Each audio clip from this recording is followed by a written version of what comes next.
नारायण नारायण। श्री राम शरणम मम। चौथा सोपान। मानस रोग प्रकरण के प्रारंभ में ही एक सूत्र दिया गया है और वह यह है कि व्यक्ति के सामने अगर कोई सबसे बड़ी समस्या है तो वह सुख और दुख की ही है। व्यक्ति सदा सुखी रहना चाहता है, वह समग्र सुख पाना चाहता है, वह चाहता है कि उसके जीवन में दुख कभी ना आए। पर ऐसी आकांक्षा होते हुए भी व्यक्ति के जीवन में अगिनत दुख आते रहते हैं। इन दुखों का प्रमुख कारण क्या है? रामचरितमानस में दुख के कारणों का विश्लेषण किया गया है। वहाँ इन कारणों को 4 भागों में विभाजित किया गया है। इस प्रकरण के प्रारंभ में ही गोस्वामी जी मनोरोगों को ही दुखों का मुख्य कारण बताते हैं। सुनहु तात अब मानस रोगा, जिन्हते दुख पावहि सब लोगा। अब आप उन मानस रोगों के बारे में सुनिए जिसके कारण सब लोग दुख पाते हैं। यह बात बड़ी सरलता से समझी जा सकती है और रोगी व्यक्ति तो और भी सरलता से समझ सकता है। एक दुख तो होता है वस्तु के अभाव में, जिसे अस्वाभाविक नहीं कहा जा सकता। इसी सत्य की स्वीकृति मानस में इन शब्दों में की गई है। नहीं दरिद्र सम दुख जग माही। दरिद्रता से बढ़कर कोई दुख नहीं है। जहाँ तक व्यक्ति के जीवन में अभावजन्य दुखों का प्रश्न है, व्यक्ति उन अभावों को दूर करके दुख दूर करने का प्रयत्न कर सकता है। लेकिन मन तथा शरीर दोनों के संदर्भ में एक बात समान रूप से दिखाई देती है कि जब हम रुग्ण हो जाते हैं तब हमारा रोग अभावजन्य नहीं रह जाता। जैसे घर में विभिन्न प्रकार के खाने की स्वादिष्ट वस्तुएं हैं, लेकिन रोगी व्यक्ति कुछ खा नहीं पाता और इसी कारण दुखी रहता है। ऐसे व्यक्ति की समस्या यह है कि वस्तु होने पर भी उसका दुख घटता नहीं बल्कि बढ़ता है, क्योंकि यदि वे वस्तुएं न हों तो क्षण भर के लिए वह संतोष कर ले कि वस्तुएं ही नहीं हैं तो क्या करें। पर जब वह देखता है कि दूसरे लोग हमारे सामने सुस्वादु भोजन का व्यंजन का आनंद ले रहे हैं और हम नहीं ले पा रहे हैं, तब वह जिस दुख का अनुभव करता है वह सचमुच बड़ा विचित्र प्रकार का दुख है। यह अभावजन्य दुख नहीं, बाध्यताजन्य दुख है। इसे रामचरितमानस में कहा गया है, सरुज शरीर बादि बहु भोगा। यदि शरीर रोगी है तो सारे भोग व्यर्थ हैं। अभिप्राय यह है कि अभावजन्य दुख तो दूर होगा वस्तु की उपलब्धि से, लेकिन रोगजन्य दुख वह तो उपलब्धि से नहीं स्वस्थता से ही दूर होगा।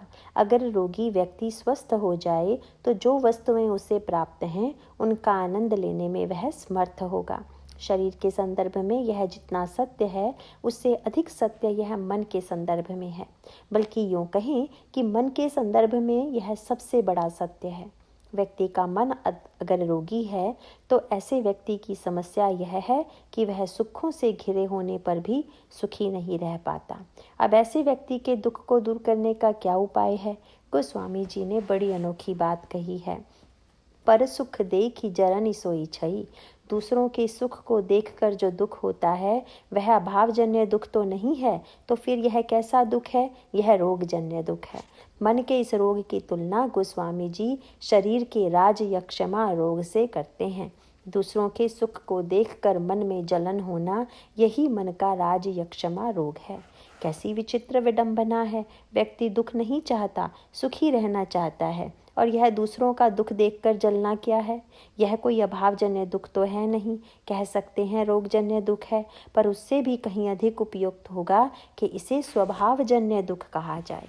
व्यक्ति को सुख उपलब्ध होते हुए भी यह अपने स्वभाव के कारण अनजाने ही स्वयं दुख की सृष्टि कर लेता है। वस्तु का अभाव हो तो उसे वस्तु से दूर किया जा सकता है, पर स्वभावजन्य दुख, यदि स्वभाव ही दूसरों के सुख को देखकर दुखी होना है तो इसे स्वभाव को बदलकर ही दूर किया जा सकता है। रामचरितमानस में मानस रोगों का विश्लेषण करते हुए कहा गया है कि व्यक्ति के जीवन में दुख 4 रूपों में आते हैं। राम राज्य के संदर्भ में गोस्वामी जी कहते हैं, राम राज नभ गेस सुनु, सचराचर जग माहि, काल कर्म स्वभाव गुण, कृत दुख काहू ही नाही। राम राज्य में सब प्रकार के दुखों का अभाव हो गया। कौन कौन से? काल, कर्म, स्वभाव और गुणजन्य दुखों का। वैसे तो गिनती में हजारों प्रकार के दुख हैं, लेकिन उन समस्त चित्त को 4 भागों में बांटा जा सकता है। कुछ दुख तो कालजन्य हैं, कुछ कर्मजन्य, कुछ गुणजन्य और कुछ स्वभावजन्य। ये 4 प्रकार के दुख हैं जिनका वर्णन रामचरितमानस में मानस रोग के अंतर्गत भिन्न भिन्न रूपों में किया गया है। रामायण के विभिन्न प्रसंगों में विभिन्न पात्रों के माध्यम से इन दुखों की उत्पत्ति का कारण और उसका समाधान प्रस्तुत किया गया है। अलग अलग प्रकार के दुख हैं, उनके लिए अलग अलग प्रकार के समाधान का संकेत है। किस प्रकार के दुख के आने पर हमारे अंतःकरण की भूमिका क्या होनी चाहिए, किस प्रकार से उनका सामना करना चाहिए, किस प्रकार उन पर विजय प्राप्त करनी चाहिए, इसे अब हम रामायण के दृष्टांतों के माध्यम से देखेंगे। एक प्रकार का दुख है मृत्यु, जिसे हमें कालजन्य दुख कह सकते हैं। वैसे तो काल शब्द का अर्थ बड़ा व्यापक है, पर दृष्टांत के लिए यहाँ समझें कि कालकृत दुख का अभिप्राय है मृत्यु का दुख। अब इस दुख पर विचार करें। मृत्यु अवश्यंभावी है, जन्म लेने पर मृत्यु अवश्य होगी। यह अत्यंत स्वाभाविक है, इससे बचा नहीं जा सकता। इस दुख को दूर करने का प्रयत्न व्यक्ति 2 प्रकार से कर सकता है। एक तरह से रावण ने भी इस दुख पर विजय प्राप्त करने का प्रयत्न किया। यह असुरों की पद्धति है। असुरों ने सोचा कि अगर हम अमर हो जाएं, हमारा शरीर अमर हो जाए, तो हम काल पर विजय प्राप्त कर लेंगे। शरीर को अमर बनाने के लिए स्वस्थ रखने का प्रयत्न करें। वेदों में भी कहा गया है कि व्यक्ति 100 वर्षों तक जीवित रहने की आकांक्षा करे। स्वस्थ रहकर सत्कर्मों के द्वारा 100 वर्षों के जीवन का सदुपयोग करें। पर इस 100 वर्षों तक जीवित रहने की इच्छा का अर्थ क्या है? इसमें भी एक सीमा है। इसका अभिप्राय यह है कि व्यक्ति भूल से भी सदा सर्वदा के लिए शरीर को जीवित रखने की आकांक्षा न पाल ले, क्योंकि व्यक्ति जब भी शरीर को अमर बना लेने का प्रयत्न करेगा तो उसे जीवन में उसी प्रकार निराशा मिलेगी जैसा कि असुरों के साथ हुआ था। मृत्यु कालजन्य दुख का एक रूप है और उसका निराकरण है विवेक। जिस व्यक्ति में जितना ही अधिक विवेक होगा, वह उतनी ही सरलता से इस दुख पर विजय प्राप्त कर सकेगा। रामचरितमानस में इसका एक सांकेतिक प्रसंग प्रस्तुत किया गया है। इसमें एक और रावण जैसा पात्र है जो शरीर को अमर बनाने की चेष्टा करता है और अंत में मृत्यु का ग्रास बन जाता है। इतना ही नहीं, बल्कि जिस शरीर को रावण अमर बना लेना चाहता है, उस शरीर की अंतिम परिणति क्या है, उस ओर इंगित करते हुए बड़ी सांकेतिक भाषा में कहा गया है कि लंका का रणांगन रावण के सिर और भुजाओं से पटा पड़ा है। इसका सांकेतिक अभिप्राय यह है कि रावण ने अमरता का अर्थ ले लिया शरीर की अमरता से, और भगवान शंकर को सिर चढ़ाकर उसने यह वरदान प्राप्त कर लिया कि सिर कटने के बाद फिर नया सिर निकल आवे। यह वरदान पाकर वह बड़ा प्रसन्न हुआ और सोचने लगा कि अब तो मैंने मृत्यु पर विजय प्राप्त कर लिया, काल की समस्या का समाधान मिल गया। क्योंकि व्यक्ति के सिर कटने पर उसकी मृत्यु हो जाती है, पर मेरा सिर कटने पर नया सिर निकल आएगा और मेरी मृत्यु नहीं होगी। लेकिन रावण का गणित उल्टा सिद्ध हुआ। लंका में उस समय बड़ा विभत्स दृश्य उपस्थित हुआ, जब रावण के क्षत विक्षत सिर और भुजाओं से सारा रण क्षेत्र पटा हुआ था और गिद्ध तथा सियार उन्हें खा रहे थे। जब किसी व्यक्ति की मृत्यु हो जाती है तो उसके शव को उसके परिवार वाले या अन्य लोग भली भांति सजा कर रखने का प्रयत्न करते हैं। वे चाहते हैं कि उनकी यह अंतिम यात्रा सम्मान पूर्वक हो, लेकिन कैसी विडंबना है, रावण के 1-2 सिर और भुजाएं हों तो कोई उन्हें संभाले। वहाँ तो अनगिनत सिर व भुजाएं पड़ी हैं। रावण जब भगवान से युद्ध करता है तो भगवान उसका सिर काट देते हैं, पर जैसे ही उसका सिर कटता एक नया सिर निकल आता। रावण पर इसका क्या प्रभाव पड़ा? उसने कहा कि बस राम इससे ज़्यादा कुछ नहीं कर सकता, अधिक से अधिक वह सिर ही काट सकता है, पर सिर काटने से तो मैं मरा नहीं, मेरा नया सिर निकल आया। अब इस मूढ़ता के कारण रावण के शव की जैसी दुर्दशा हुई, वैसी तो सारी सृष्टि में साधारण से साधारण व्यक्ति की भी नहीं होती। लंका का सारा रणांगन रावण के सिर और भुजाओं से पट गया। आखिर कोई कितना संभाले?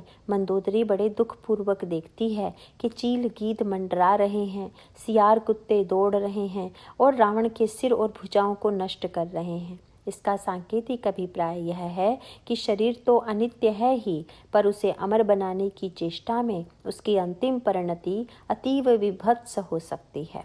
उसकी बड़ी दुर्गति हो सकती है। रावण के लिए वरदान भी अभिशाप बन गया। रामायण में एक बड़ी अच्छी बात कही गई है। विभीषण ने भगवान राम से कहा कि प्रभु, रावण यज्ञ कर रहा है, तो यह तो बड़ी अच्छी बात है, जो यज्ञ को नष्ट करता है जब वह यज्ञ कर रहा है। पर विभीषण आगे कहते हैं, नाथ करई रावण इक जागा, सिद्ध भय नहीं मरहि अभागा। अगर उसका यज्ञ सिद्ध हो गया तो वह अभागा मरेगा नहीं। पढ़कर बड़ा विचित्र लगता है। नहीं मरेगा तो भाग्यवान है कि अभागा है। कोई चिरायु होता है तो लोग कहते हैं कि वह बड़ा भाग्यवान है। कोई अल्पायु होता है तो कहते हैं उसका भाग्य अल्प था। पर विभीषण बड़ी सार्थक बात कहते हैं। विभीषण के कहने का अभिप्राय यह है कि जिस मृत्यु से मनुष्य को मुक्ति मिलने वाली है, उस मृत्यु को टलते जाना कितना दुर्भाग्यपूर्ण है। इससे बढ़कर दुर्भाग्य रावण का और क्या होगा कि मुक्तिदाता के रूप में साक्षात श्री राम खड़े हैं और रावण को शरीर से मुक्त करना चाहते हैं। पर रावण तो उस देह के बंधन में और अधिक बंधता जा रहा था। इससे बढ़कर दुर्भाग्य की पराकाष्ठा रावण के लिए और क्या होगी। रावण का दुर्भाग्य यही है कि उसमें विवेक का सर्वथा अभाव है और दूसरों की विवेकपूर्ण सलाह का वह बारंबार तिरस्कार करता है। स्वयं विवेक शून्य होते हुए भी वह अपने को महापंडित मानता है। प्रकृति के अनिवार्य नियमों को लांघना चाहता है। शरीर को अमर बनाने की चेष्टा करता है। काल और ईश्वर को भी जीत लेना चाहता है, और वह भी केवल इस देह के लिए। पर अंत में उसने अपनी देह की कैसी दुर्गति कर ली। इस तरह असुरों की भांति अगर कोई व्यक्ति काल को जीतने की चेष्टा करेगा तो वह कालजन्य दुख को कभी नहीं जीत पाएगा। कालजन्य दुख को जीतने में विवेक ही सहायक है। जिस व्यक्ति में विवेक है वही कालजन्य दुख से बच सकता है। इसीलिए रामचरितमानस में सर्वत्र यह संकेत दिया गया है कि कालजन्य दुख पर विजय पाने के लिए देह को अमर बनाने की चेष्टा सही उपाय नहीं है। वह तो देहासक्ति से ऊपर उठकर ही प्राप्त की जा सकती है। इस प्रयास में जहाँ रावण के जीवन में असफलता दिखाई देती है, वहीं रामायण के ऐसे दो पात्र हैं जिनके सामने यह प्रस्ताव रखा गया कि वे जीवित रहें, पर उन्होंने इसे स्वीकार नहीं किया। वे दो पात्र हैं गीधराज जटायु और बाली।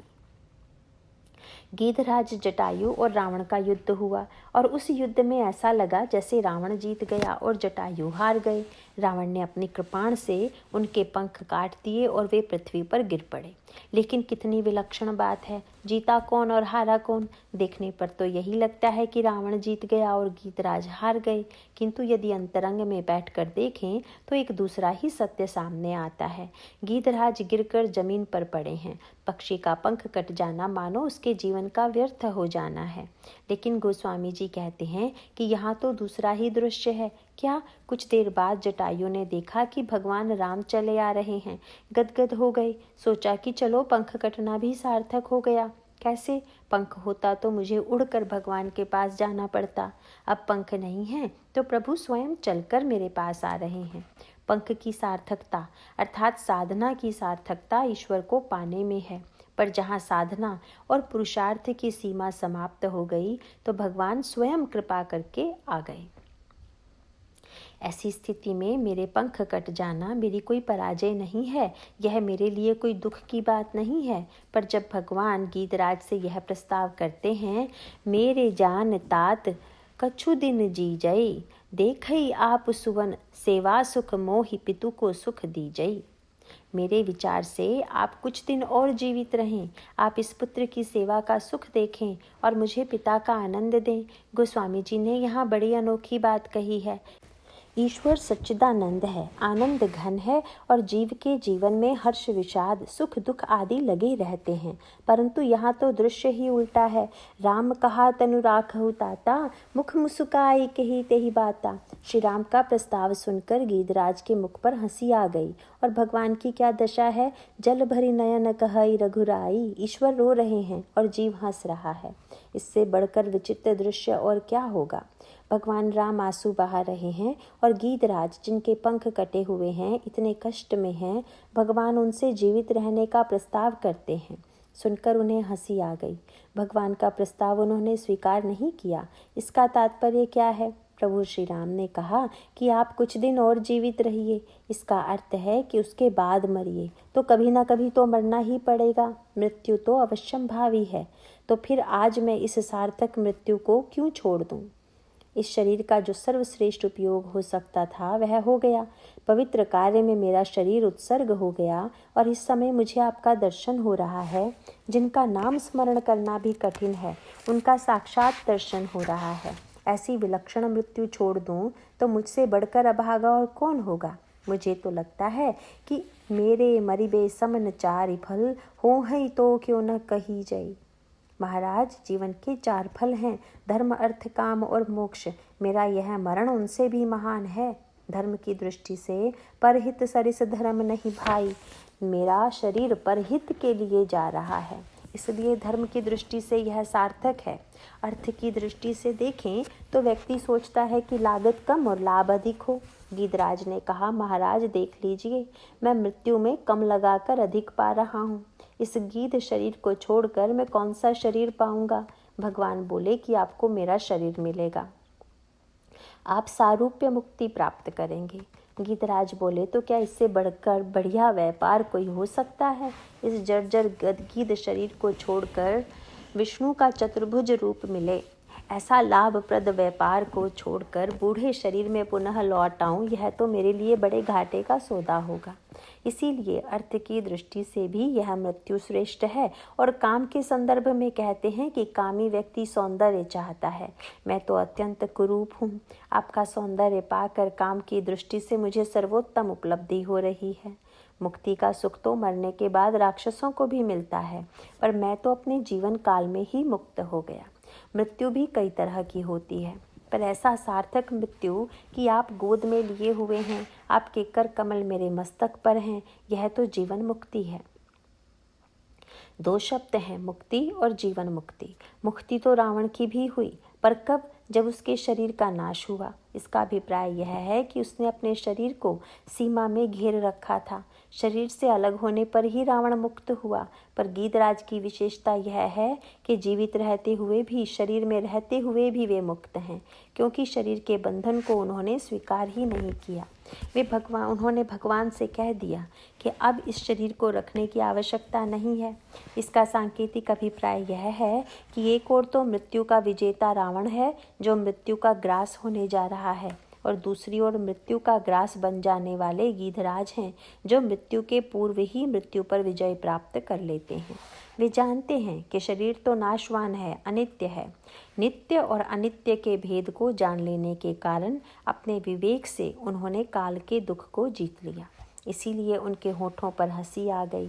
सामने मृत्यु खड़ी होने पर भी उन्हें दुख नहीं है। और यही काल विजय की परंपरा आपको बाली के जीवन में भी मिलेगी। भगवान राम और बाली का प्रसंग बड़ा दार्शनिक अर्थ रखता है।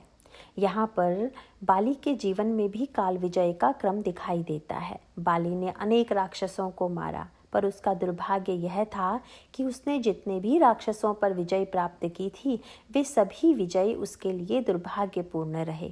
उसके जीवन में कभी कल्याणप्रद नहीं हुए। क्यों? इसलिए कि प्रत्येक विजय के बाद बाली के जीवन में अहंकार की वृद्धि होती गई। बाली की विजय संसार के लिए कल्याणकारी न होकर उसके अहंकार को बढ़ाने वाली ही होती थी।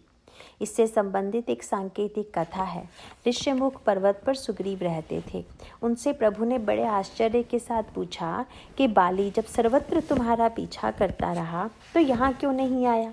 सुग्रीव ने बताया कि यहाँ साप बस आवत नाही। बाली को शाप है कि इस पर्वत पर वह नहीं आ सकेगा। यह बड़ी सांकेतिक कथा है। दुंदुभी नाम के एक राक्षस ने बाली को चुनौती दी थी। बाली ने युद्ध में उसे मार डाला। इसी प्रसंग में मुनियों ने उसे शाप दिया था। इससे बढ़कर दुर्भाग्य की बात क्या हो सकती है? राक्षस का नाश करने वाले को मुनियों से साधुवाद और आशीर्वाद मिलना चाहिए या शाप? पर कथा बड़ी सांकेतिक है। राक्षस को मारने के बाद तो बाली को आशीर्वाद अवश्य मिला होता, पर राक्षस को मारने के बाद उसने जो किया वह उसके लिए दुर्भाग्यपूर्ण हो गया। क्यों? बाली ने सोचा कि मैंने दुंदुभी को मार तो डाला, पर देखा किसने? तो ऐसा करें कि जरा लोग देखें। ऋष्यमुख पर्वत पर बहुत से ऋषि मुनि रहते हैं। इस शव को वहीं फेंक दें ताकि लोग देख लें कि हमने कितनी बड़ी विजय पाई है। और उसने दुंदुभी का शव उठाकर ऋषि मुनियों के आश्रम में फेंक दिया। परिणाम क्या हुआ? मुनियों का सारा आश्रम अपवित्र हो गया।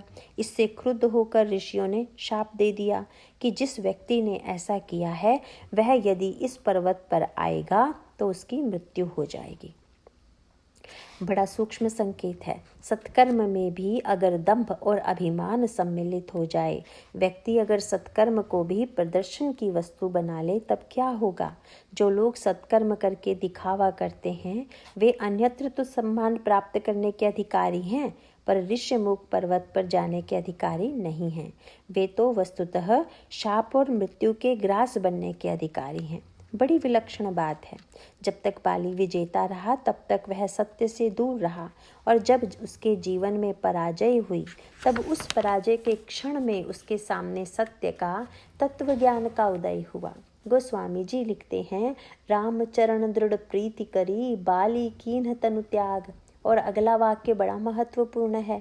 जब बाली की मृत्यु का क्षण निकट आया तो उसे कैसा प्रतीत हुआ है? सुमन माल जिमि कंठ ते गिरत न जानई नाग।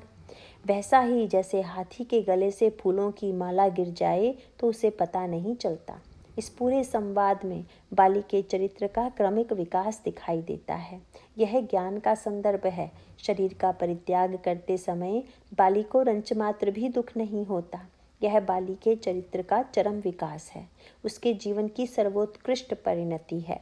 कहीं तो वह रावण को पराजित करके उसे मित्र बना लेता है, कहीं दुंदुभी को मारकर भी वह पुरस्कार के स्थान पर शाप पा लेता है। अनगिनत विजय प्राप्त करके उसके अभिमान की ही वृद्धि होती चली जाती है। यह है सत्कर्म के साथ जुड़ी हुई समस्या। बाली सत्कर्म और पुण्य का प्रतीक है। सत्कर्म और पुण्य के साथ आने वाली समस्याओं को बाली के चरित्र के माध्यम से प्रकट किया गया है। बाली के जीवन में क्रमशः ये 3 संकेत आते हैं। पहले भगवान श्री राघवेंद्र सुग्रीव को बाली से लड़ने भेजते हैं। वहाँ भी बड़ी अनोखी दार्शनिक और मधुर बात आती है। क्या? भगवान ने प्रतिज्ञा की, सुनु सग्रीव मार्यूं बाल ही एक ही बाण, ब्रह्म रुद्र शरणागत गए न उबरहि प्राण। मैं प्रतिज्ञा करता हूँ कि बाली को एक ही बाण से मारूंगा। यदि ब्रह्मा और रुद्र की शरण में वह चला जाए तो भी उसका प्राण नहीं बचेगा। सुग्रीव बड़े प्रसन्न हुए, पर भगवान ने बड़ी अनोखी लीला की। क्या? सुग्रीव से कहा कि तुम गर्जना करके बाली को चुनौती दो और उससे युद्ध करो। सुग्रीव तो आश्चर्य से मुंह ताकने लगे। बोले कि महाराज, बाली को मारेगा कौन? प्रभु बोले कि मैं मारूंगा, लेकिन लड़ोगे तुम। यह तो बड़ी विचित्र बात है, पर यही तो दर्शन है। यह बड़े महत्व की बात है। जब भगवान ने प्रतिज्ञा की कि वे बाली को मारेंगे तो उन्हें चाहिए था कि वे स्वयं बाली को चुनौती देते, युद्ध करते और उसे मार डालते। पर भगवान कहते हैं कि लड़ना तो तुम्हें ही है और मारना मुझे है। यह सत्य केवल सुग्रीव के संदर्भ में नहीं, यह तो सबके जीवन का सत्य है। गीता और रामायण दोनों का दर्शन यही है। गीता में भगवान अर्जुन को इसी सत्य का साक्षात्कार कराते हैं। महाभारत के रणांगन में उन समस्त योद्धाओं को किसने मारा?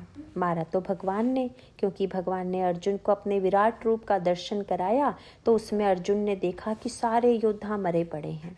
अर्जुन ने पूछा कि महाराज, इन्हें मारा किसने? भगवान बोले, मैंने।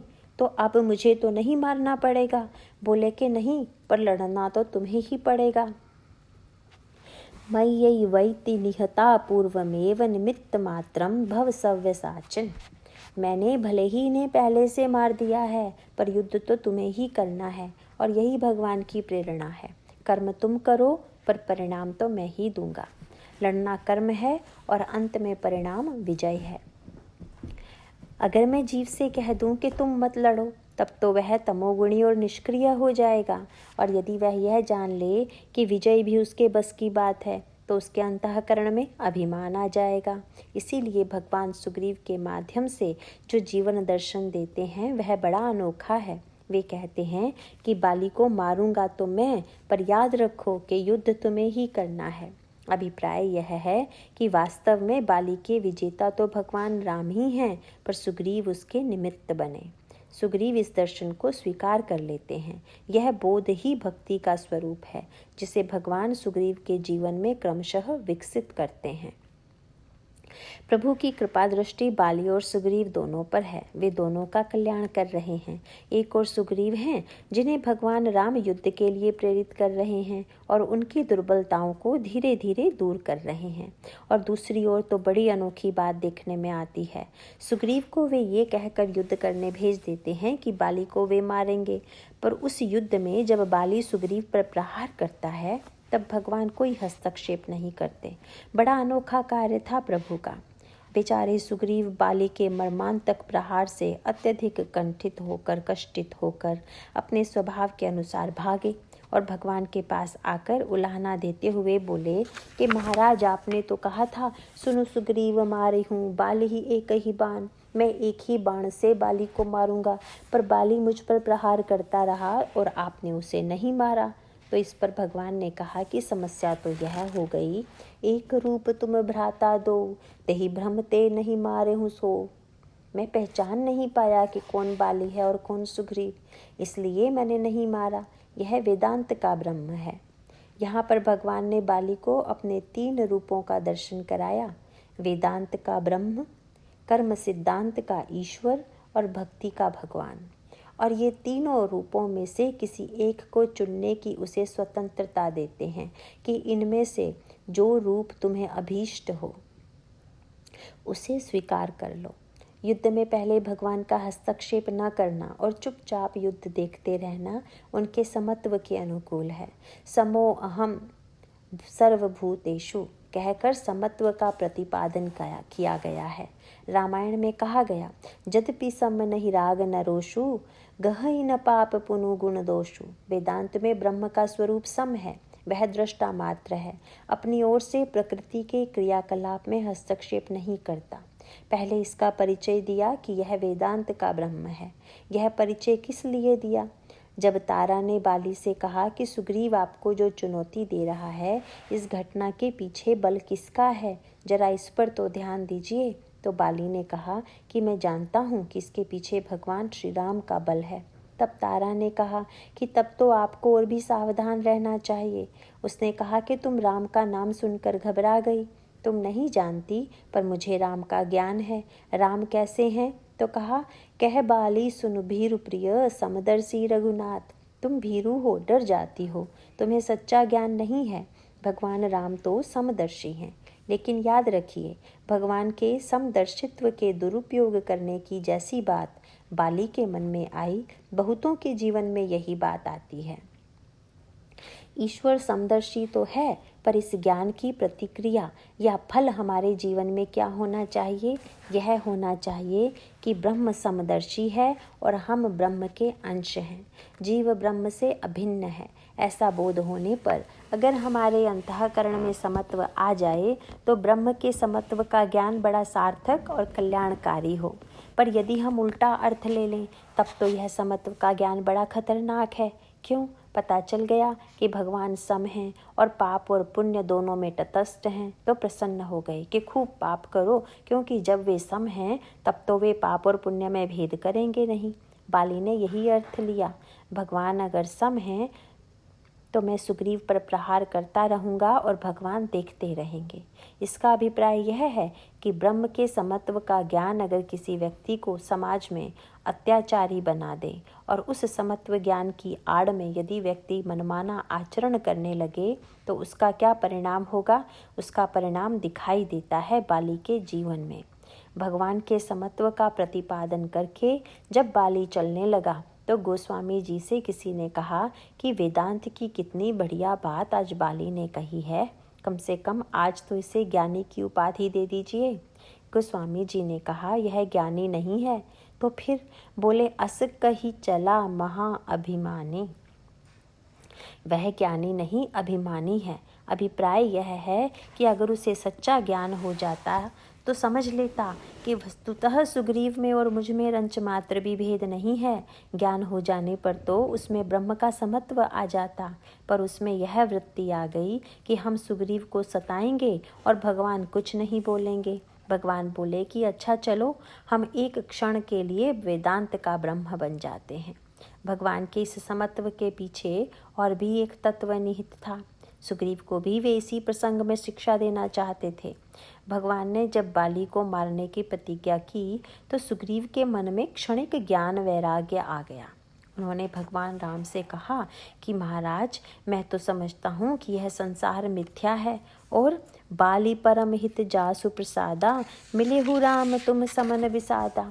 सपने जही सन होई लराई, जागे समुझत मन सकुचाई। अब प्रभु कृपा करहु एही भांति, सब तजी भजन करहु दिन राति। अब मेरे मन में कोई भेद नहीं रह गया है, इसीलिए अब ऐसी कृपा कीजिए कि सब कुछ छोड़कर मैं आपका भजन करूं। भगवान को बड़ी हंसी आई कि कहाँ तो यह मैं वेदांत के ब्रह्म पद को छोड़कर भक्तों के लिए अवतार लेकर आया हूँ, पक्षपाती बना हूँ और ये बन गए वेदांती। बड़ी विचित्र बात है। कह रहे हैं कि शत्रु मित्र में कोई भेद नहीं रह गया। भगवान ने कहा कि जरा कसौटी पर कस कर देखें कि इसका ज्ञान वैराग्य कितना पक्का है। बाद में बाली का मुक्का पड़ा। भगवान तो यही परीक्षा ले रहे थे कि मुक्का पड़ने पर भी अगर वैराग्य बना रहता है तब तो पक्का वैराग्य है, पर उस मुक्के से सुग्रीव का ज्ञान वैराग्य हवा हो गया। वास्तव में वह तो क्षणिक वैराग्य था। जब लौट कर आई तो भगवान ने कहा कि क्या करूं। इसमें भगवान का एक दूसरा व्यंग यह भी था कि भाई, एक वेदांती तो तुम्हारा भाई बाली है जो कह रहा है कि ब्रह्म सम है, और दूसरे वैराग्यवान तुम हो जिसकी दृष्टि में शत्रु मित्र में कोई भेद ही नहीं है। तो मैं भी ऐसे दो महान ज्ञानी और वैरागी में भला क्यों भेद करूं? तुम दोनों का हाल बिल्कुल एक जैसा है, इसीलिए मैंने तुम दोनों के बीच में हस्तक्षेप बिल्कुल नहीं किया। तब सुग्रीव के चरित्र में यही एक अच्छा पक्ष है कि वे अपनी भूल को तुरंत स्वीकार कर लेते हैं। अच्छा, अब तुम्हारा क्या कहना है? मैं जो कहा रघुवीर कृपाला, बंधु न होई मोर यह काला। प्रभु, यह मेरा भाई नहीं शत्रु है, मेरा काल है, मेरी रक्षा कीजिए। सुग्रीव तुरंत ज्ञानी से भक्त बन गए और श्री राम वेदांत के ब्रह्म से भक्त के भगवान बन गए। भक्तों के भगवान का तात्पर्य यह है कि जो अपने भक्तों का पक्ष ले और उनकी रक्षा करे। भगवान राम के पक्षपात का चिन्ह यह था कि उन्होंने अपने गले की माला उतारकर सुग्रीव को पहना दी। बोले कि यही अंतर है तुम में और बाली में, तुम्हारी रक्षा करूंगा और उसको मारूंगा। अब ये सुग्रीव के लिए भक्त के भगवान बन गए और बाली के लिए कर्म सिद्धांत के ईश्वर। सुग्रीव को अपनी माला पहना कर वे बोले, अच्छा कि अब जाकर बाली को एक बार फिर चुनौती दो। सुग्रीव तो साहस नहीं कर पा रहे थे, बाली के भयंकर मुक्के को भूल नहीं पा रहे थे। प्रभु ने सोचा कि जरा देखें इसमें और कोई दोष तो नहीं बचा है। उन्होंने सुग्रीव से कहा कि अच्छा, अगर हम अपना बल दे दें तो जाओगे?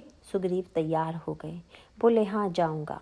उन्होंने सोचा कि भगवान का बल लेकर जाऊंगा और कदाचित जीत गया तो जीत तो मेरी ही मानी जाएगी। बल भले ही भगवान का हो, पर लोग तो यही देखेंगे कि सुग्रीव जीत गया। इस अवसर को क्यों छोड़ा जाए? सुग्रीव बोले कि अच्छी बात है, अपना बल दे दीजिए। भगवान ने बल तो दे दिया, लेकिन बड़ी उल्टी बात हो गई। क्या? भगवान का बल लेकर गए तो भी हार गए। इसका अभिप्राय क्या है? इसको एक दृष्टांत के द्वारा यूँ कहें कि जैसे आप किसी उदार व्यक्ति के घर दूध मांगने जाएं और वह उदारतापूर्वक आपका बर्तन दूध से भर दें, पर घर पहुंचने पर आपने देखा कि बर्तन में एक बूंद भी दूध नहीं है। क्या हुआ? बात यह थी कि बर्तन में एक छेद था, उससे सारा दूध रास्ते में बह गया। भगवान ने सुग्रीव को जो बल दिया था वह उसके छेद वाले बर्तन से बह गया। कौन सा छेद? सुग्रीव जब लड़ने चले तो सोचने लगे कि भगवान ने बल दिया है, पर अकेले भगवान के बल से काम थोड़े ही चलेगा, इसीलिए भगवान के बल के साथ थोड़ा सा अपना छल भी मिला दें तो जीतेंगे। गोस्वामी जी छल को छिद्र भी कहते हैं। निर्मल मन जन सो मोहि पावा, मोहि कपट छल छिद्र न भावा। जो अपने छल या चतुराई का आश्रय लेकर चलता है उसे मेरी आवश्यकता नहीं है। जब उसमें छल आ गया तो फिर वह अपने छल के सहारे ही जीते। सुग्रीव हार गया और तब उसमें समर्पण की वृत्ति आई। उसने कहा कि प्रभो, मैं हार गया, बाली को हराने में मैं समर्थ नहीं हूँ। उसे जब अपनी असमर्थता का बोध हुआ तब भगवान उनके लिए भक्तों के भगवान बनकर बाली के ऊपर प्रहार करते हैं और सुग्रीव की रक्षा करते हैं। इस तरह सुग्रीव के जीवन में भगवान ने अपने 2 रूपों का परिचय दिया, लेकिन बाली के सामने उन्होंने 3 रूपों का परिचय दिया। भगवान बाली के सामने जाकर भी उस पर बाण चला सकते थे। कई लोग यह कहा करते हैं कि बाली को यह वरदान था कि अगर कोई बाली के सामने चला जाए तो उसका आधा बल बाली में चला जाता था, इसीलिए श्री राम डरकर उसके सामने नहीं आए। अरे भाई, व्यक्ति का आधा बल बाली में चला जाए यह तो समझ में आता है, पर भगवान का आधा बल यह कौन सा गणित है? जो असीम है, अनंत है, उसका भी क्या आधा हुआ करता है? भगवान का बल तो अनंत है, असीम है। यह तो एक दंत कथा है जिसके पीछे कोई तथ्य नहीं है। भगवान बाली के सामने नहीं गए, इसका अभिप्राय क्या है? भगवान यह बताना चाहते थे कि कर्म सिद्धांत का जो ईश्वर है वह बिना सामने आए ही बाण चलाता है। भगवान का बाण क्या है? गोस्वामी जी लंका कांड के प्रारंभ में कहते हैं, लव निमेश परमाणु जुग बरस कलप सर चंड भज सिन मन तेहि राम को कालु जा सुको दंड। काल का धनुष, समय का बाण और उसको चलाने वाला है ईश्वर। यह ईश्वर छिपा हुआ है, सामने प्रत्यक्ष नहीं है, वृक्ष की आड़ से बाण चलाता है। यह वृक्ष क्या है? वृक्ष की व्याख्या गोस्वामी जी ने विनय पत्रिका में की है, संसार कांतार अति घोर गंभीर वन। संसार एक घनघोर वन है और व्यक्ति के कर्म ही उसके वृक्ष हैं। और इसका तात्पर्य यह है कि कर्म सिद्धांत की मान्यता है कि ईश्वर कर्म का फल कर्म की आड़ से देता है। वह काल रूपी धनुष बाण के माध्यम से जीव को कर्म का फल देता है। कर्म का फल देने से वह प्रत्यक्ष रूप से सामने नहीं आता। कर्म सिद्धांत में यही ईश्वर का स्वरूप है। इसीलिए जब बाली ने पूछा कि आपने मुझे छिपकर क्यों मारा, सामने क्यों नहीं आए, तो प्रभु ने कहा कि जब तुम कर्म सिद्धांत को मानते हो और मुझे ईश्वर समझते हो तो धर्मशास्त्र में तो यही कहा गया है कि ईश्वर कर्म की आड़ से फल देता है। वह फल देने के लिए प्रत्यक्ष रूप से सामने नहीं आता। अतः मैंने तुम्हें कर्म की आड़ से तुम्हारे कर्म का फल दिया। तो फिर अब सामने क्यों आ गए? भगवान ने बड़ा अनोखा कार्य किया था। बाली की छाती पर जब बाण लगा और वह गिर पड़ा तब प्रभु उसके सामने आ गए। यह उनकी कृपा का स्वरूप है। सामने आना कोई आवश्यक नहीं था। कर्म का फल दे दिया, वृक्ष की आड़ में खड़े रहते और बाली की मृत्यु हो जाती। भगवान का चुनाव भी बड़ा अद्भुत होता है। बाली के सिर पर बाण नहीं मारा, उसका सिर नहीं काटा, हृदय पर बाण मारा। मारा बाली राम तब हृदय माज सरतानी। यह सांकेतिक भाषा है। इसका अभिप्राय क्या है?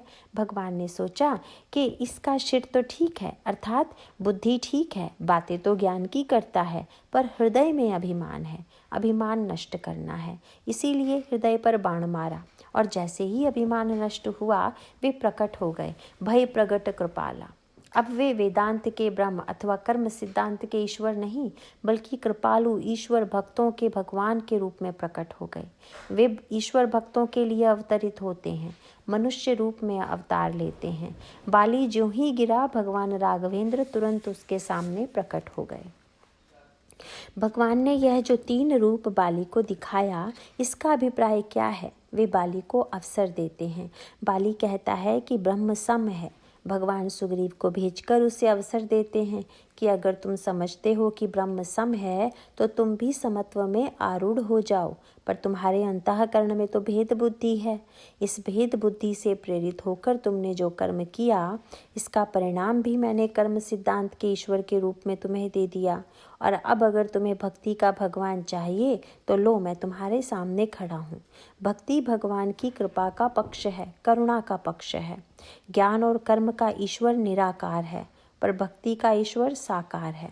वहाँ छिपना नहीं, प्रत्यक्ष होना ही ईश्वर का स्वरूप है। करुणा सागर भगवान आकर बाली के सामने खड़े हो गए। बाली पहले तो शास्त्रार्थ करता है, बड़ा तर्क वितर्क करता है, पर जब भगवान के चुनाव करने का अवसर आया तब उसने वेदांत के ब्रह्म और कर्म सिद्धांत के ईश्वर के स्थान पर भक्ति के भगवान का ही चुनाव किया। वह भगवान से बोला, सुनहु राम स्वामी सन चलन चातुरी मोर, प्रभु अजहु मैं पापी अंत काल गति तोर। आपके सामने मेरी वाक चातुरी तो नहीं चल सकती, परंतु प्रभु मैं आपसे एक ही बात पूछना चाहता हूँ कि प्रभु अजहू माने आज तक, जब तक आप नहीं थे तब तक मैंने जो पाप किए उसका दंड तो आपने मुझे दिया, मुझे पापी माना, यहाँ तक तो ठीक है। पर अब जब आप मेरे सामने खड़े हैं और मैं आपका दर्शन कर रहा हूँ, तब आप बताइए कि अब मैं पापी हूँ या नहीं। सुनत राम अति कोमल बानी, बाली शीस पर सेउ निज पानी। सुनकर भगवान मुस्कुराए और बाली के सिर पर हाथ रख दिया। भक्तों के भगवान जो कर्मों के परिणाम को भी क्षमा करने को प्रस्तुत हैं, जीव के ऊपर दया करके उसके अभिमान को नष्ट करके उसके सिर पर हाथ रख देते हैं। इसका अभिप्राय यह है कि अखिल विरुद्ध धर्माश्रय ईश्वर एक और कठोर बनकर पाप का संहार कर रहे हैं, तो दूसरी ओर कोमल बनकर भक्त की रक्षा का व्रत लिए हुए हैं। वही हाथ जिसके द्वारा बाण चलाया गया था अब बाली के मस्तक पर है। अब भगवान ने बाली के सामने पहला प्रस्ताव यही रखा, अचल करऊं बाली, मैं चाहता हूं कि तुम जीवित रहो। ये दूसरे पात्र हैं जिनसे भगवान ने जीवित रहने का अनुरोध किया। इसके पहले उन्होंने गीधराज से भी यही कहा था। बाली से जब कहा तब तक बाली की इतनी अधिक उन्नति हो चुकी थी, वे इतना अधिक आगे बढ़ चुके थे कि न तो उन्हें ज्ञान की दृष्टि से जीवित रहना उचित लगा, न ही भक्ति की दृष्टि से। भक्ति की दृष्टि से उनके मन में यह बात आई कि प्रभु प्रतिज्ञा कर चुके हैं मुझे मारने की, यह उनका ही संकल्प है, अवश्य ही मेरे कल्याण के लिए उन्होंने ऐसा संकल्प किया है, और यदि मैं जीवित रहना चाहूँगा तो प्रभु की प्रतिज्ञा झूठी हो जाएगी, उनका संकल्प असत्य हो जाएगा। जीवित रहने की इच्छा प्रभु की इच्छा के विपरीत है, इसीलिए उन्होंने प्रभु के प्रस्ताव को नम्रतापूर्वक अस्वीकार कर दिया।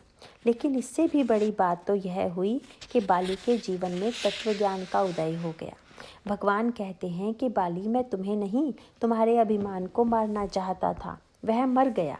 अब मैं चाहता हूँ कि तुम जीवित रहो, मैं तुम्हें जीवन प्रदान करने के लिए प्रस्तुत हूँ।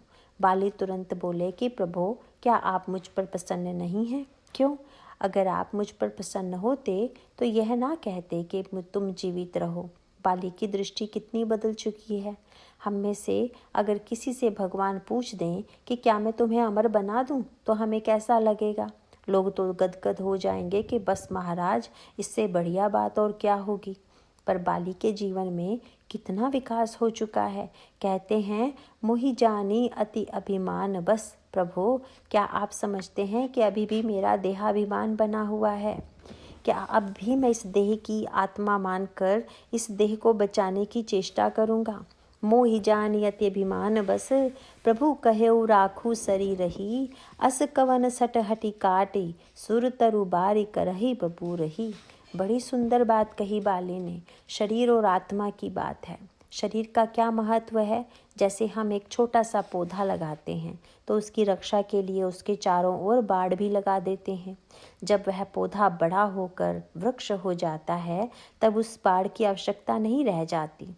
लेकिन कोई ऐसा बुद्धिमान व्यक्ति निकल आए जो उस पौधे के बड़े हो जाने पर भी, वृक्ष हो जाने पर भी उसके चारों ओर बाड़ लगाने की चेष्टा करे और बाड़ लगाने के लिए उसी वृक्ष की डालों को काट डाले, तो उससे बढ़कर मूर्ख कौन होगा। शरीर क्या है? कांटे की बाड़ ही तो है, और उस कांटे की बाड़ में आत्म तत्व का पौधा है। उसके भीतर वह सुरक्षित है। ज्ञान वैराग्य सुरक्षित है। अब आप जो इस शरीर को सुरक्षित रखने की बात कहते हैं, तो इसका तो यही अर्थ होगा कि जिस कांटेदार बबूल के वृक्ष को काटकर मैंने इस कल्प तरु की रक्षा के लिए बाड़ बनाया, उसी आत्म तत्व रूपी कल्प वृक्ष को काटकर अब मैं बबूल के लिए बाड़ बनाऊं। यह तो आपकी प्रसन्नता के लक्षण नहीं है। बाली का देहाभिमान मिट गया, उसकी देह के प्रति ममता मिट गई, अहंता और ममता दोनों मिट गए। यही मुक्ति का सच्चा स्वरूप है। लेकिन बाली तो इस मुक्ति से भी आगे बढ़ गया। बड़ी अनोखी बात है। अमरता का क्या अर्थ है?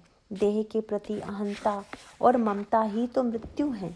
जो इन दोनों से मुक्त हो गया वह मृत्यु से भी मुक्त हो गया, अमर हो गया।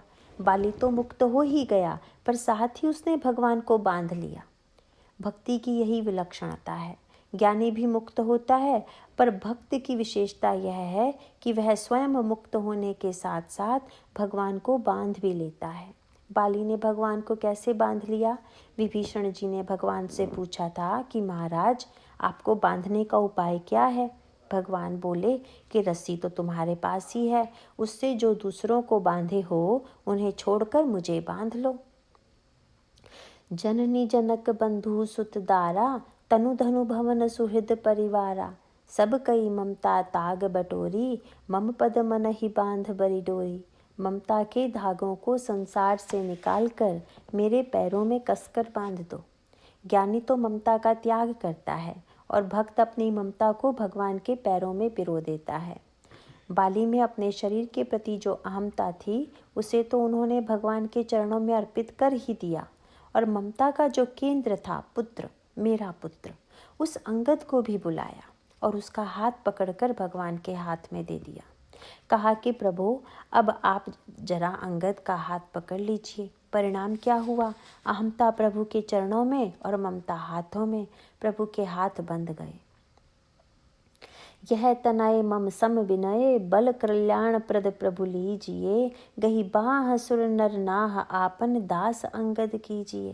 और तब रामचरण दृढ़ प्रीति करी, बाल कीन्ह तनु त्याग। इस प्रकार बाली अहमता और ममता से मुक्त हो गया। भगवान ने उसकी अहमता और ममता को स्वीकार कर लिया। अंगद को उन्होंने अपने पुत्र के रूप में स्वीकार कर लिया। काल एक ध्रुव सत्य है, अपरिहार्य है। इस कालजन्य दुख पर हम चाहें तो बाली और जटायु की तरह विवेक के माध्यम से विजय प्राप्त कर सकते हैं। दुख का दूसरा प्रकार है कर्मजन्य दुख। जो भी कर्म हम करते हैं उसका परिणाम हमें सुख और दुख के रूप में भोगना पड़ता है। कुछ कर्म फल तो ऐसे हैं जो हमारे इसी जन्म के कर्मजन्य हैं, और कुछ कर्म फल हमें ऐसे भी भोगने पड़ते हैं जिनका कर्म इस जीवन में दिखाई नहीं देता। तब कहना पड़ता है कि यह हमारे पूर्व जन्मों में किए गए कर्मों का फल है। इसे प्रारब्ध कहा जाता है। पूर्व जन्मों के प्रारब्ध को टाला नहीं जा सकता, और इस जन्म में भी जाने अनजाने जो कर्म हो चुके हैं उनका फल भी अनिवार्य है, उन्हें भी भोगना पड़ेगा। पर इन कर्मजन्य दुखों से बचने का एक सुंदर उपाय है। क्या? यज्ञ भावना के द्वारा। जैसे उपवास। अनाहार की स्थिति दो प्रकार से आती है, एक तो अभावजन्य और दूसरी उपवास के कारण। भोजन के अभाव में व्यक्ति को अगर एक दिन भी निराहार रहना पड़े तो वह बेचैन हो उठता है, पर एकादशी या अन्य किसी उपवास के दिन वह स्वेच्छा से निराहार रहता है। भोजन का अभाव दोनों में है, पर उपवास में तपस्या की भावना है। अभाव में भी उसे सुख की अनुभूति होती है। व्यक्ति यदि यह भावना करे कि उसके द्वारा हम पाप से मुक्त हो रहे हैं, तब वे दुख उसके जीवन में दुख के स्थान पर तप बन जाते हैं। जैसे तप में हमें सुख और प्रसन्नता होती है, उसी तरह कर्मजन्य दुख को भी हम तप की भावना से लें तो उन दुखों को जीत सकते हैं। दुख का तीसरा प्रकार है गुणजन्य दुख। गुण वे हैं जिनसे हमारा निर्माण हुआ है। सत्व, रज एवं तम, ये तीनों गुण हम में विद्यमान हैं। इनसे उत्पन्न होने वाली समस्याओं का समाधान यह है कि यदि हम गुणों का सदुपयोग करना सीख लें तो गुणजन्य दुखों से हम बच सकते हैं। तमोगुण के कारण नींद आती है, रजोगुण के कारण कर्म होते हैं, सत्व गुण के द्वारा विचार होता है। तीनों बहुत अच्छे हैं, बशर्ते हम तीनों का उचित समय पर सदुपयोग करें। विचार के समय विचार करें, कर्म के समय कर्म करें। जब हमें कर्म करना चाहिए तब कहीं हम विचार करने बैठ जाएं, कर्म शून्य हो जाएं, तब क्या होगा? जब रजोगुण चाहिए तब सत्व गुण आ गया तो यह एक समस्या है। जिस समय आप कथा सुन रहे हैं उस समय चाहिए कि सत्व गुण, पर उसी समय कई लोगों का तमोगुण प्रबल होने लगता है, नींद आने लगती है। जब कथा सुनकर लौटे और किसी ने पूछ दिया कि क्या सुने, बोले भाई क्या बताऊं, कथा में नींद आ गई। इस तरह गुण समस्या भी बन जाते हैं। तीनों गुण तो रहेंगे ही, उनका जीवन में प्रभाव तो होगा ही, नींद भी आएगी, कर्म भी होगा, विचार भी होगा, पर यदि हम इन्हें सही दिशा में मोड़कर इनका सदुपयोग कर लें तो इन गुणजन्य कर्मों का समाधान हम अपने जीवन में पालेंगे। पर सबसे विचित्र रोग है स्वभावजन्य रोग। यह कौन सा रोग है? गोस्वामी जी मानस रोग के संदर्भ में कहते हैं, पर सुख देखी जरनी सोइध छई। दूसरे का सुख देखकर जलना ही क्षय रोग है। बड़ी विचित्र बात है। यह कौन सा दुख है? काल का, कर्म का या गुण का? नहीं, यह स्वभाव का दुख है। व्यक्ति का स्वभाव ही ऐसा बन गया है। यह काल, कर्म, गुण का नहीं, बल्कि व्यक्ति का अपना ही रचा हुआ दुख है। किसी वस्तु की कमी नहीं है, पर दूसरे का सुख देखकर जलन हो रही है। जलने का स्वभाव ही बना लिया है। स्वभाव के संदर्भ में एक संस्मरण याद आ रहा है। वृंदावन में एक पंडित जी थे। उन्हें सुबह अगर अच्छा और स्वादिष्ट भोजन नहीं मिला तो वे बहुत बिगड़ते थे, और इतना ही नहीं, सारा दिन उनका मिजाज खराब रहता था। कथा में आते तो वहाँ भी उनको वही दुख कि सुबह अच्छा और स्वादिष्ट भोजन नहीं मिला। किसी से भी प्रसन्नता पूर्वक व्यवहार नहीं कर पाते थे, और इसके बाद अगले दिन रसोइया अगर अच्छा भोजन बना दे तो ऐसी बात नहीं कि पंडित जी प्रसन्न हो जाएं, बल्कि उनका गुस्सा 100 गुना बढ़ जाता था और बिगड़ कर कहते थे कि अरे मूर्ख, तूने आज जैसा स्वादिष्ट भोजन बनाया है वैसा कल क्यों नहीं बनाया? अब यह जो दुख है, अच्छा नहीं बना तो भी दुखी, अच्छा बना तो भी दुखी, इस दुख को क्या कहें? यह काल का परिणाम है या कर्म का या गुण का? यह परिणाम है स्वभाव का। हमारे एक अन्य सज्जन व्यक्ति ईंट के व्यापारी थे। एक सज्जन ने बताया कि इनको इस वर्ष बड़ा लाभ हुआ है। मुझसे मिले तो मैंने कहा कि इस वर्ष तो आप बड़े प्रसन्न होंगे। बोले कि कहाँ महाराज, पिछले वर्ष मेरी तमाम कच्ची ईंटें बह गई थी। इस बार जैसा लाभ हुआ वैसा पिछली बार नहीं हुआ था। हमने कहा कि कोई बात नहीं, पिछली बार न सही पर इस बार तो हुआ। कहने लगे कि पता नहीं अगले साल होगा कि नहीं। तो मैंने कहा कि अभी तो आपको लाभ हुआ है। तो कहने लगे कि क्या फ़ायदा, मुझसे अधिक लाभ तो पड़ोसी को हुआ है। मैंने कहा कि अब आपका दुख कभी नहीं मिटेगा। भूतकाल में ऐसा क्यों हुआ, भविष्य में पता नहीं क्या होगा, और वर्तमान में हमसे अधिक लाभ पड़ोसी को हुआ है। यह दुख क्यों है? यह स्वभावजन्य दुख है। यही मानस रोग की विचित्रता है। पर सुख देखी जरनी सोई छई, अर्थात बिना कारण का दुख। हमें भोजन ना मिले तो हम दुखी हों, पर दूसरों को भोजन करते देखकर हम दुखी हो जाएं। हमारे पास वस्त्र ना हो तो हम दुखी हों, यह तो समझ में आता है। पर हमारे पास अभाव ना हो तो भी दूसरों के वस्त्र देखकर हम दुखी हो जाएं, यह क्या है? यह स्वभावजन्य दुख है। जिस दुख में कोई बाध्यता नहीं है। काल, कर्म और गुण में तो कुछ बाध्यताएं हैं, और उन बाध्यताओं के कारण हमें उन दुखों को किसी न किसी रूप में स्वीकार करना पड़ता है। पर स्वभावकृत जो दुख है वह तो अपना ही बनाया हुआ दुख है, और इसका अभिप्राय यह है कि अपने ही कुपथ्य से जो रोग हुआ है, अपनी ही भूल से हम जो दुख पा रहे हैं, वह तो अपना ही बनाया हुआ दुख है, रोग है। इस दुख का कारण है हमारा स्वभाव। यही मानस रोग है। इसको हम कैसे जीतें, आगे हम इसी पर चर्चा करेंगे। नारायण नारायण।